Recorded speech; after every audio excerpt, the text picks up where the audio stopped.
kedu otu isi wee dị involve n'ọgwụ okunu tiri ọgụ unu na mmanya ka ọ nwụọ bụ Osenonu bụ iyi? Paul pụtara bute dị ọgwụ. Ka ọ bụ Paul nke okay ọ pụtara bute dị ọgwụ ka o tiri maka dị ọgwụ bụ ọgwụ ọga anyị nyere maneja onye nke ka ọ gaa onye nke maneja ọga gị nwa bụ maneja ego. Ndewonu ụmụnne m ndị Igbo ndị ọma njem ọnụ, ekelekwa m unu. Ebe m si ewetara unu ozi a bụ n'ụlọ ozi ndị sim.ha asịrị FM. Aka m abụkwa nwanne gị nwoke 042 Solex, onye akụkọ ụwa. N'izuụka gara aga o nwere otu ihe onyonyo anyị wetaburu unu gbasara ụmụ ikorobịa mmadụ atọ na-agba bọyị, ụmụ bọyị atọ bụ ndị nke ejidere ebe ha na-akpa nkata otu ha ga-esi egbu ọga ha ma bụrụ ma akụnụba ma ngwaahịa ya bụ nwoke wee larie. Unu mana otu n'ime njirimara ya ebe a bụ na akụkọ ọbụla anyị tinyerela anya na ya, akụkọ ọbụla nke anyị bidorola wetawara unu, anyị ga na-ewetara unu ya bụ akụkọ ma na-eso ya wee ruo mgbe ya bụ akụkọ gwụchara.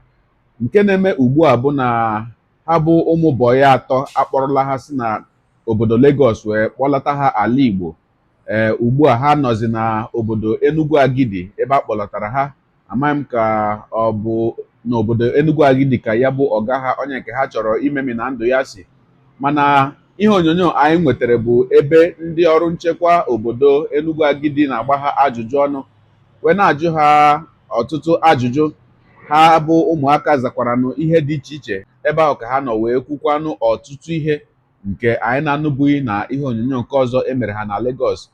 Na ya bụ ihe onyonyo nke anyị ga-etinyekwa anya ebe a ka ha nọ wee kwuo ihe kpatara ha ji wee chọọ igbu ọga ha, kedu ihe ha si na ọga ha mere, na ha na-asawara ọga ha ụgbọala ụtụtụ niile tupu ha pụọ jewe ahịa. O wee nọgide ụfọdụ oge, ọ bụrụ na ha etetaghị n'oge ha gbara jewe ahịa makwa na ụdị ahụ, ọga ha ewee dọọ ha aka na ntị si ha na ụbọchị ọbụla ya pụtara ka ya pụọ, ọ bụrụ na ha asaghị ụgbọala ya asa na ya ga-apịa ha ụtarị, na ya ga-akụ ha ihe. Ha wee sị ya na nsogbu adịghị. Ha wee sị na o rụziri n'otu ụbọchị ha wee teta ụra na-asanwughị ya bụ ụgbọala ọga ha wee gbara gawa ahịa. Ọga ha wee mechaa kụọ mmadụ abụọ n'ime ha ihe. Nọ mgbe ahụ ka ha bidoziri wee kpawa ya bụ ajọ nkata imemi na ndụ ya bụ nwoke, iwepụ ndụ ya. Maka gịnị? Maka na ọ kụrụ ụmụ bọyị ya ihe.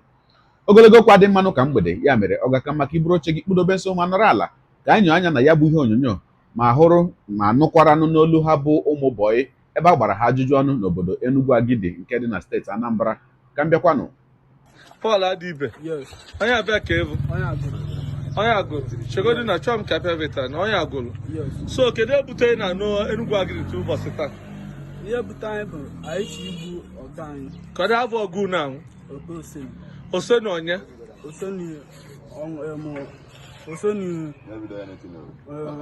Ọnụbiyi. Ọkụ unu chọọ igbue? Kedu otu nsu chọọ igbue? Ka anyị si wee chọọ igbu ya bụ mmadụ one ka unu dị wee chọọ igbue? Ọbụla na mmadụ one ka unu wee chọọ ime ya bụ ibe? Mmadụ otu unu na-atọ? Mana ibe mee shut up ka m bịa. Unu na-atọ? Ka otu nsu chọọ ime? Ihe mee bụ ọwa mbọsị so anyị lara ụla maka anyị na-asa moto everyday, ndị na-asa moto everyday. Onye bụ onye ọrụ ya bụ ịsa moto. So that day anyị wee lara ụla, anyị asala moto. Ntụ ọnwa mbọsị ọga kwa investi ọ bụ na anyị asala moto na onye tie anyị ezigbo iwe.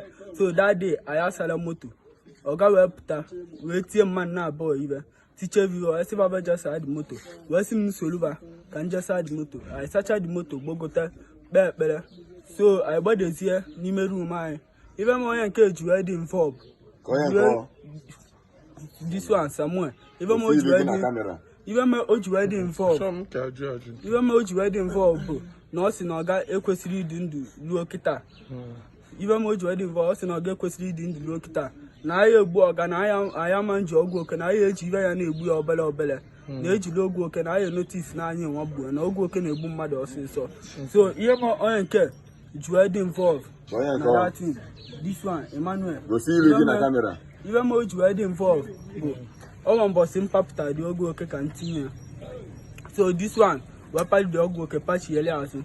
o wee mechie the another day o wee nwa na-esiri anyị nri na-asa charity ọ na-esiri anyị so the girl o wee sị m na mụ ana m awụ arụ o wee bịa m itie m tụ na ọ shi iti the thing kama na ọ ya confuse the girl siche nri ọ confuse ya ka o wee ti the thing so ọ sị nke o jeweta dị oke so mụ wee sị ya oke ọ sị na o ejeweta tii na akpa the girl siche nri ka ọ confuse ya ti the thing so the girl o wee mechie nwa ewucha alụpụta o wee sị na the girl ntiche dị nri pali agbogo enu ọsịsọ na onye anwa mee ọ na-etide the thing so mgbe a na-ajụzi anya amasị na ọdụlọ min iti the thing onye jegote dị ọgwụ oke onye nke ka ọ ganye ego onye nke ka ọ ganye ego ka o gote ọgwụ oke anyị eji wee na-egbu oke na ya onye nke gotere ọkụ unu wee were ya sị kuntili ose na ọnụbi ka ọ nwụrụ yes tudo anyị ejiri anya anyị wee mee unu ejiri anya unu mee ok nsogbu adịrọ thank you bịa kedu abalị Emmanuel na-ekwusa okwu ike Chukwukwere Emmanuel onye vileji ebe ka ịbụ Enugu Agidi ka vileji Ashara vileji kedu otu isi wee dị involve n'ọgwụ oke unu tiri ọgụ unu na mmanya ka ọ nwụọ bụ ose na ọnụbiyi Paul pụtara bute dị ọgwụ ka ọ bụ Paul nke okay ọ pụtara bute dị ọgwụ ka o tiri maka dị ọgwụ bụ ọgwụ ọga anyị nyere manager onye nke ka ọ gaa okay onye nke manager ọga yes gị nwa bụ manager ego ọga nyere ka ọ were gaa gote ọgwụ ahụ etiri oke na aga na gota so dị ọgwụ wee fọ so the boy wee bute dị ọgwụ ka o tile ọga anyị ọgwụ oke na the card Paul wee bute dị ọgwụ ka o tile ọga anyị ọgwụ oke na the so mụọ wee buru the team bushi ebe a mụọ uche m wee pụzi anya ya so the boy wee pụtaza the next day wee sị na ọ pụtara ntị ya oke Paul ka the reason why ji wee share igbu ọga Abudu stop Abudu stop that thing Abudu bia la ko mi ba u ebe o bia una ba tori mi ba ebe o bia ala ka pa mi ba u ebe o mi ba una me na ro ba una me na bia Abudu ala ko na thing bia Abudu bia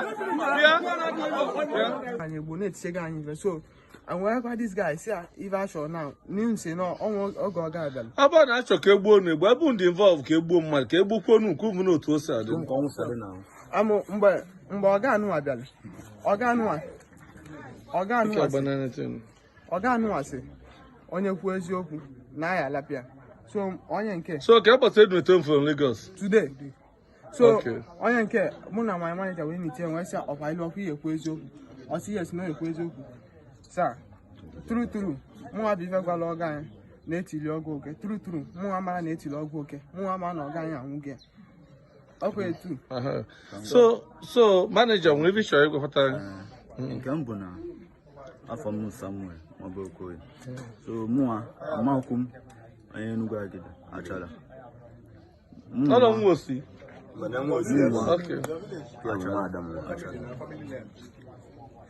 so mụnwa amala na ya bụ Paul etigo ọgwụ oke na mmanya ọga na nọ ka o tichalia pụtazịa on Monday ka ọ gaghị nwugolo ụdị mmanya pụtazịa na shop ka ọ bịa na-agwazi anyị ka ọ pụtazi bịazi na-agwa anyị so ebe mụnwa chọrọ ikwu bụ na mụnwa amakwa maka ya how many years ka ị nọgo na nke ọga anyị 3 years this year now making it 3 years how many years ka ị nọgo na nke ọga anyị this year ka nga how many years ka ị nọgo na nke ọga anyị 1 year and shut up ka njụcha ife 1 year and wee chọọ ka igbu ọga ile ngwa abịa ma ibe mụ chọrọ ikwukwuo nke nnu iwe nchiku bụ datin va na-asị na-eti ma ọgwụ oke sa true da ọgwụ oke ntị abụla nke ọga m na-anwụ ka ntị ya true ọ bụla nke ọga m na-anwụ ka ntị ya o ya egbu ya ama m nke ọga m na-anwụ malị nke ọ na-adị anwụ nke ọ na-adị anwụ ka ntị ya ọga m emekile nke agha ka a gwa m ya so ya nwa sị tangod na omekili aka nke ọ na-anwụ etile mie maka nke ọ na-anwụ bụ ya na ndị frens ya na-anwụ ya ka onye ya ngwa ọgwụ oke gị ya tii o nwere onye nye m. Kedu ebe isi wetakwa n'ọgwụ oke Nke bụ nke my manager ji egbu oke na yard.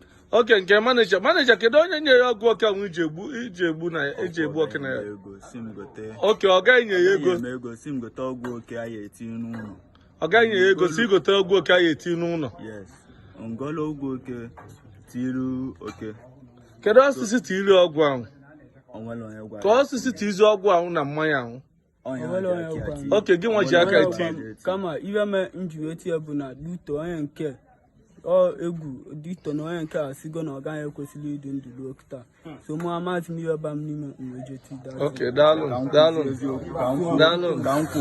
mba chelụ stop oke na ọ gaghị asọpozuru ịdị ndụ na ọ sọpozu ịnwụ oke ka anyị lụ